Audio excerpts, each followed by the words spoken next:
So I'm going to continue part two here. I was in the middle of doing part two a few seconds ago, and the entire thing went blank. I don't know what's going on with the electricity and everything, but what Stanton and Peele concludes in this article, without reading a whole lot more about it, but he's saying that the obsession that we have in this nation with abstinence, this drug panic, this abstinence and purity obsession, and this inhumane for-profit treatment center complex are three major problems that's crippling any sort of meaningful approach to destructive addictions right now in the nation that we're facing.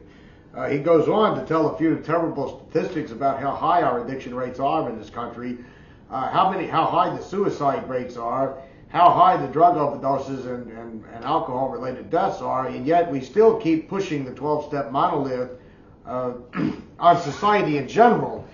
He was concluding here. I don't want to read word for word everything. I think I covered quite a lot in the last video here, but he talks about the addiction author and journalist Maya Salovitz, and I actually did a video on her a couple of years ago, but she had an article, after 75 years of Alcoholics Anonymous, it's time to admit we have a problem, challenging the 12-step hegemony. For much of the past 50 years, I remember reading this article. It was a great article. She's got a book out called Unbroken Brain, I believe is the name of it anyway. For much of the past 50 years or so, voicing any serious skepticism towards Alcoholics Anonymous or any other 12-step program was sacrilege, the equivalent in polite company of questioning the virtue of America and mothers or the patriotism of our troops. If your problem was drink, AA was the answer. If drugs, Narcotics Anonymous, and if those don't work, it's all your fault. You weren't working the steps. Stanton Peele goes on to say he can attest to that type of thinking, that he's been working for decades in the field with this all-or-nothing approach, and it's caused him to be blackballed, that the presence of the 12-step programs in every U.S. community is not succeeding at all. He goes on to note that Salovitz had noted that in the year 2000 alone, 91% of American addiction treatment programs employed the 12-step approach. Does anyone really feel that things are going this well in society today? Consider the Commonwealth Fund healthcare report compared the U.S. with 10 other economically advanced countries. In chief findings, the U.S. was leading in suicide rates, low life expectancy, highest healthcare cost, suicides most often involving drugs and alcohol. A report cites a global burden of disease study finding that out of 196 countries worldwide, the U.S. population ranks second worst globally in life years lost to death and disability traceable to drugs and alcohol. The stunning results include impoverished nations, nations at war, and those that produce opiates and coca, as well as countries comparable in wealth and lifestyle to the U.S. There is another book he quotes here by economists that was noticing the steady decline that's been happening in our country every year, which has been increasingly due to suicide, drug-related overdoses, and alcohol, which have been increasing since 1999. Now, the 12-step monolith has been in charge of this entire thing for decades and decades now, and yet the addiction problems continue to worsen and grow. So, you know, and then they put out these phony fucking studies saying that it works better than anything else, including psychotherapy, which sets everybody back several decades, not to mention every fucking old-timer asshole that's going to trip off this. Well, actually, it was in 2020, but you know, you get the idea. As a matter of fact, it's probably a good thing that it did happen in 2020 because much of the country was locked down and a lot of people abandoned AA at the time. But what I wanted to continue here is a couple of things. There was somebody who actually pulled a direct quote from the actual Stanford study. Now, this is from the horse's mouth. This is from the people saying that they've proven AA works better than anything else. And she's got it in quotation marks here. She says, it says, our certainty in the evidence range from the very low to the very high for the different outcomes. Most of the high certainty evidence was based on results from studies with reliable study designs, randomized control trials, and good measurement methods. We considered some evidence to be of low certainty, partly because of inadequate methods for deciding which treatment every person in the study has to receive. Wait a minute.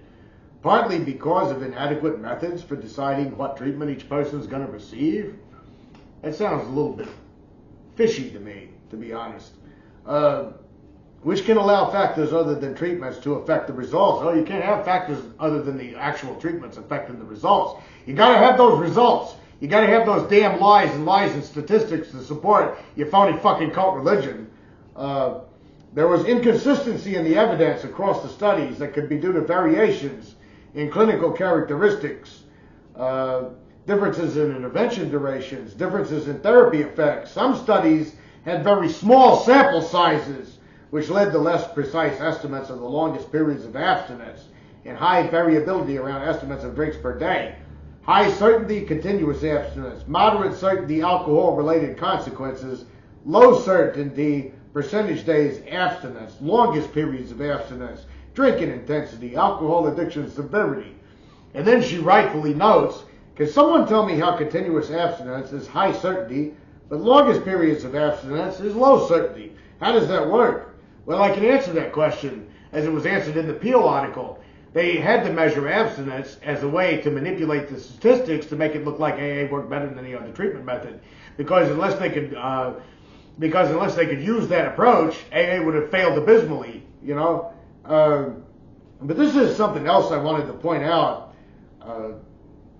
in the actual video itself. Now, my purpose here is not to make an entirely new video within a video, but I wanted to point out that if you are a chairman of a board, let's say creating plastic, and you are involved in a heavy study showing that plastics are not harmful for the environment, don't you think that it would be, well, the phone rang right in the middle of the thing, don't you think that it would be a conflict of interest if you're sitting up there saying, yeah, the scientific study I'm running here, it shows that plastic is perfectly fine for the environment. You can dump tons of plastic in the ocean all you want, and it won't hurt anything at all. Don't you think it would be a little bit telling if it suddenly came out that you owned like $300 or $400 million worth of stock in plastic companies? It's a conflict of interest. Well, the reason I'm pulling this article up for the continuation of this video is to point out one of the people involved in this Stanton study. What's going on here, any of my Canadian subscribers that's in the Toronto area, I realize Canadians are pretty huge. Canada, not Canadian. Canada is a pretty huge country, but if you're in the province of Alberta, you might want to pay attention to this. It says when it comes to addressing the drug crisis in Alberta, the kind of policy the United Conservative Party or the New Democrats would implement is much to do with how the parties understand concepts of compassion for people addicted to drugs. Now, I'm going to skip some of this policy information because, I'll post a link to the article. Like I said, you're going to have a ton of articles in these two videos for you to look at it further. But what it's talking about is forcing people into treatments against their will, which, drug court happens here in the United States. I was a part of drug court. I can tell you, it's a pretty freaking horrible program. And everybody I was in that program with did the same thing I did. The day we got out, they was heading for their favorite drug or their favorite liquor stores. In fact, the only thing that drug court taught me was where every drug in the city was, where I was court-ordered into it. I didn't really know that much about stuff like heroin and cocaine when I got put into drug court. And that was after I'd been in AA for 5 years. But when I got out of drug court, I could have called anybody that I wanted to and gotten heroin, coke, Xanax, Valiums. I had drug connections everywhere because a lot of drug dealers were in there with me. This could be the first law, though, in Canada. It's hardly settled science, but various jurisdictions in Canada have been floating mandatory drug treatment as an option. The British Columbia Premier, David Eby, you mean like the guy that came to see Bill? Holy shit, it's a God thing. One fascist-controlled cult is about to spring out of another. Let's check the horoscopes. But it is weird that his name is Eby, or maybe it's Eby, I don't know. But anyway, he's contemplating the idea, and he's using it as an issue for the Toronto mayor debates. But should the plan be adopted, it would be the first involuntary treatment law in Canada, and it specifically targets addiction. The province already has laws on the books for circumstances in youth with addiction that can put youth in the care of their parents and legal guardians. But this would be an idea that raises ethical question about the rights of individuals. Now, I'm not going to go on here because some of the experts don't agree with this, thankfully. Some of the experts are hip to this idea that this is bullshit, thankfully. But now we come to Keith Humphreys. And the reason I'm bringing this article up for the part 2 of this video is this is very damning here. Keith Humphreys is a professor of psychiatry at Stanford University and was a member of the White House Commission on Drug-Free Communities under President Bush, and a senior drug policy advisor in President Obama's White House. He also now recently served as the chair of Alberta's Recovery Expert Advisory Panel. So wait a minute, this guy was a big crony in the Bush administration years for having a drug-free America kind of thing. Kind of like, I don't know if anybody's old enough to remember those commercials in the 1980s, Partnership for a Drug-Free America. It turned out that whole Partnership of a Drug-Free America and those horrifying, scary commercials of people dying in very horrifying ways when they would smoke a joint was sponsored by Budweiser, Bud Light, liquor companies, pharmaceutical companies, and many other industries that didn't want marijuana to compete with them. So really weird this guy is involved in the Stanton study saying AA is more effective than any other treatment center program. Why do I keep saying treatment center? Than any other treatment method out there. Turns out he might have a vested interest in this. I wonder how much money during the Bush and Obama eras that he raked in from the fucking $35 billion a year treatment center industry, rehab industry, that makes a massive profit off of this country's addiction problems. Humphreys said any policy that's going to apply force to the state to get people to enter treatment needs to have some monitoring for that person's rights and their consent. Well, it's good of him to notice some monitoring to ensure they're treated respectfully. But he said society needs to be realistic that some people will never enter voluntary treatment because they're not going to be alive. Well, here we go, the AA bravado tough talking horse shit. It reveals its ugly fucking head at last. You know, we're going to force you into treatment because you won't be alive if we don't. I hate these fucking bullying old-timer asshole types of people. And he sounds like he's probably an AA member talking like this. And this is even more telling right here. This is another quote from him. I volunteer in a neighborhood in San Francisco called Tenderloin. I doubt very seriously you do. You took millions in the Bush-Obama administrations. You serve as all these heads of these advisory committees mandating AA drug use. I doubt you did lift a finger or do a fucking thing for anybody. But a big open-air drug market and a lot of drug problems. I carry the overdose rescue drug with me. And if somebody passes out, I'm going to give it to them without their consent, whether they like it or not. They're going to die if I don't. Whether you like it or not, I'm going to give it to you. Ooh, you're such a brave fucking guy that needs a Medal of fucking Honor for being a bravado talking asshole. Why don't you just actually admit to the fact that if you volunteer for people, it makes you feel intensely satisfied to save people's lives. Hey, I give it to them whether they want it or not. Fuck you. You know, these kind of people just need somebody to walk up to them and just punch them right in the fucking face with their bravado and their tough talk.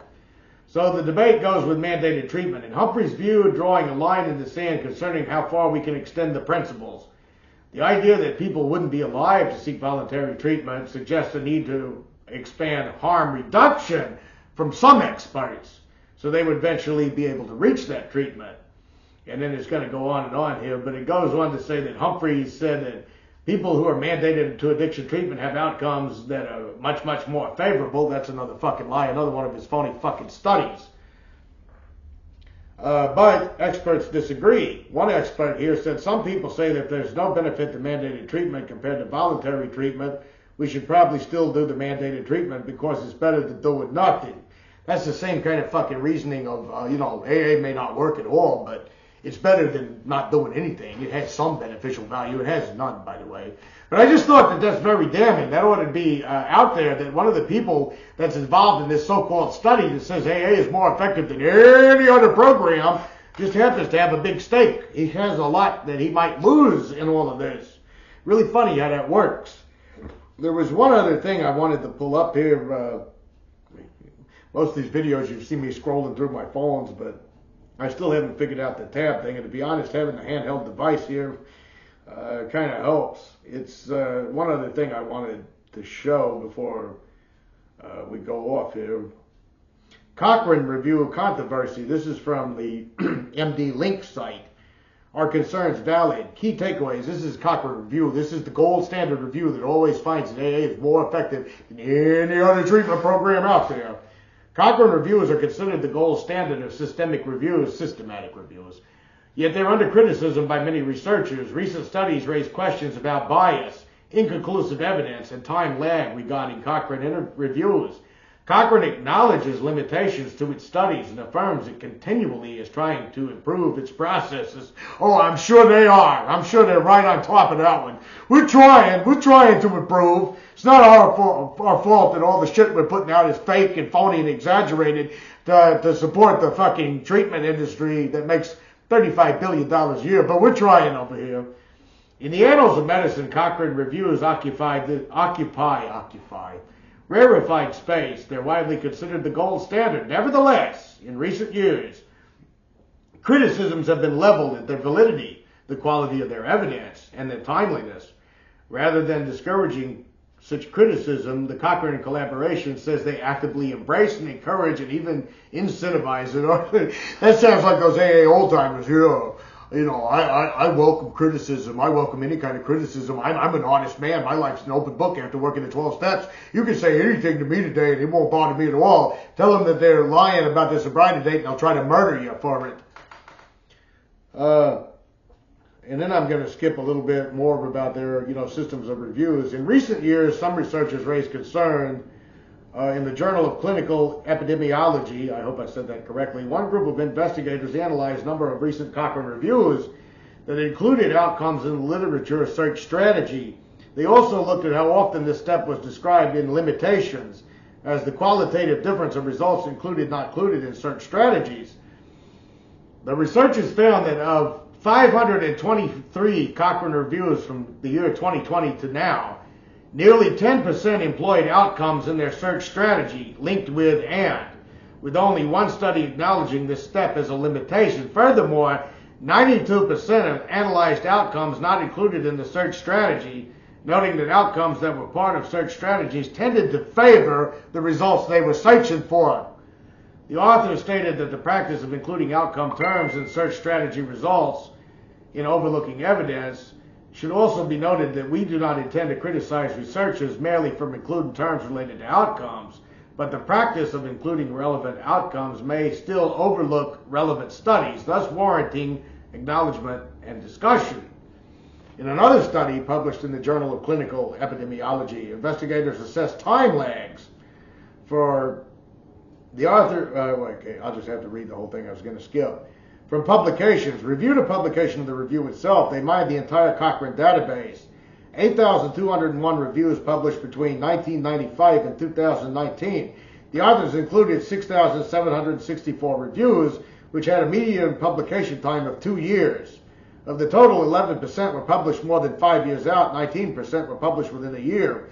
The median time ranged from 15 to 39 months. I think delays in and of themselves do not necessarily affect the quality of evidence negatively. However, they may affect how quickly the evidence becomes widely available, said one of the doctors at the University of Copenhagen, one of the study's primary authors. I think delays could result in potentially suboptimal treatment for a longer period of time. My recommendation is to start by examining which processes may be agreed from all sides, being long drawn and attempting to optimize these processes. There has also been a large study criticizing their evidence.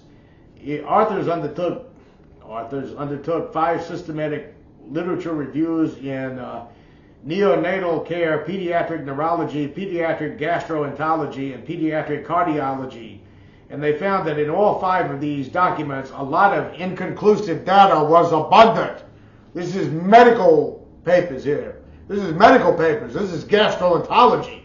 This is neurology. This is neonatal care for your infants. That they're putting out these gold standard studies for with inconclusive data, ranging from 27% in neurology to almost 70% in medicine. Our updated systematic, I don't know why I want to say systemic, synopsis reiterates the need for high-quality, sophisticated research to reduce the number of inconclusive meta-analyses in the field of pediatrics. Yeah, this is children's medicine, folks. Children's fucking medicine. In an interview with the paper, Cochrane responded by the aforementioned studies saying that such concerns are quite legitimate. But they said we have a long history of taking seriously implications of research and how these methods are applied.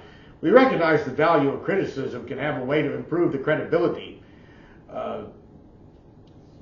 through the annual awards of the Bill Silverman Prize. The Silverman Prize is awarded annually for a published paper that offers constructive recommendations regarding any aspect of Cochrane reviews or the work of Cochrane in general. Cochrane also admits some reviews take too long to publish. Reasons for that are many. Cited factors contribute to time lag, question complexities, breadth of scope, number of studies, and analysis approach. Now, my whole purpose of bringing that up is not to bash the entire medical community. It's not to bash the entire medical community in terms of research. It's not to bash science itself. It's to let you know that just because you read an article that has a favorable outcome and a favorable result for one thing, that it often requires a lot of in-depth research to figure out exactly what's going on. It kind of like in part one of the video I did here, when I was saying science has a culture of publish and perish, is one of those situations where due to the tremendous pressure to publish, a lot of the times things do get rushed through, or a lot of times there is time lag. It's funny, and I didn't realize I was going to go this long today, and back to my squeaky chair again. I remember one time reading an article, I forgot the journal I was reading it in, but it was about physicists, theoretical physicists. I remember joking about the term theoretical physicist. Does that mean that you're just a physicist in theory? But it was about that. It was about those guys, the astrophysicists, quantum physicists, and all that other kind of thing. I'm buzzing the words like a bee rather than saying it correctly. But I had always pictured, those kind of guys working in some lab underground somewhere, surrounded by gigantic mega computers, in Stargate SG-1 or something from the X-Files, dealing with alien life forms and maybe traveling through alternate universes and metaverses and multiverses and all that other kind of thing. But I remember the article was written by somebody who actually works in the field, and he said the reality is a little bit more mundane. He said, when I'm not in a classroom teaching students complicated mathematical equations, 90% of my day is spent on the phone. 99% of my day is spent on the phone asking people for funding, mathematical funding for researches in certain ideas and certain things like that. Most of the time, when I'm not behind a chalkboard or a whiteboard writing out all kinds of complicated equations for everybody, or standing up in front of a bunch of university students who were looking to get their degrees in some kind of technology sector, most of the time I'm talking on the telephone most of the day. In fact, he even concluded with the article, I hate to disappoint the sci-fi fans out there, because there might be a Stargate SG-1, there might be a real Mulder and Scully out there working on the X-Files trying to find the truth that's out there somewhere, but the majority of the time it's really a lot of funding and a lot of public publications to the public that are sometimes rushed through and not properly researched in enough time due to the publish or perish culture of the scientific community. I'll post links on it in the videos. But in the meantime, I have talked on here for almost 50 some odd minutes today in 2 videos. I'm going to release them both.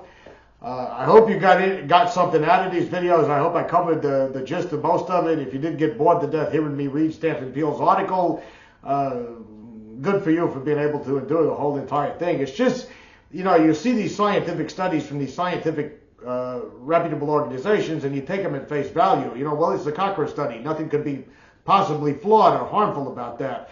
You kind of got to dig in between the lines, and sometimes that information is really freaking hard to find. If Stanton Peele had not put that article out in criticism of it, I wouldn't have had a whole lot to go on, because a lot of the time the scientific community doesn't often go, as you heard what Stanton Peele said, he got blackballed for challenging the main narrative. Now, I'm not wandering off into the territory of there are aliens and lizard people controlling the White House, and I found out all about it from some scientists that I met in a bar somewhere who said they were fired from the university for uncovering the truth about the flat earth conspiracy theory. I'm not saying that at all, but I am saying that science can be flawed. Science can have its failures, its shortcomings, and it also has to operate based on its fundings. Anyway, if you got anything out of all this talk in these 2 videos, press like or subscribe or whatever you want to do, or press a downvote. Let me know in the comments if these videos were helpful to you. I might try to do more scientific videos I don't know how much research I can find out there, but I do have a couple of them challenging the brain theory model or anything. Let me know if I bored you to death too. Just let me know anything. See you guys next week, hopefully next time.